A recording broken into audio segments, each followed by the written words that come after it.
This white woman posted a video trying to make a point about love being colorblind in adoption, but it backfired when the little black girl she adopted was clearly uncomfortable. What did you tell your friends before I went on that field trip with you this weekend? That you're white. Yeah, why did you tell them that? Because I don't want them to be surprised. You don't want them to be surprised because our skin doesn't match? Yeah, that's really smart of you because our skin doesn't have to match for us to be family, huh? That's really smart of you. And then when I went on the field trip with her, she was playing in this corn pit and her skin got really dusty. And so I had a baby wipe. I was wiping off her face and her arms. And another little girl that's in her class walked by and she goes, "Is that her daughter?" And so I put my face right up next to Josie's and I said, "Yep, doesn't she look like my daughter?" And she goes, "Yeah," and then walked off. So it was a good lesson for lots of people that day that we don't have to have the same skin color to be family, huh? Yep.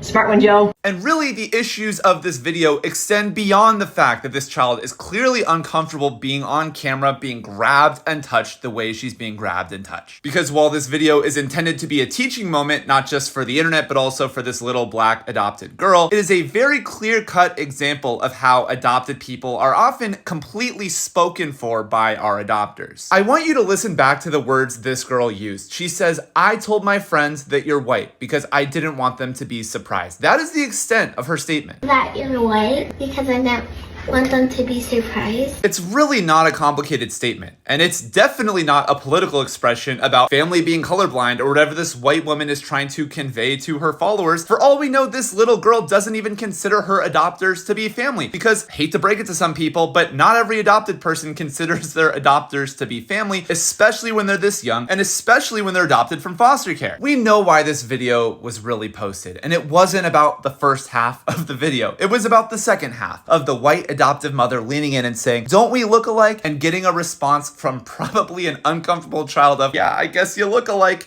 That's why she posted this video. It really reveals the obvious insecurity involved in adoption. The first half of the video saying that families don't have to match, but then the second half taking immense pride in the fact that someone told her they match. Even if that someone might have just been an uncomfortable little kid answering a leading question.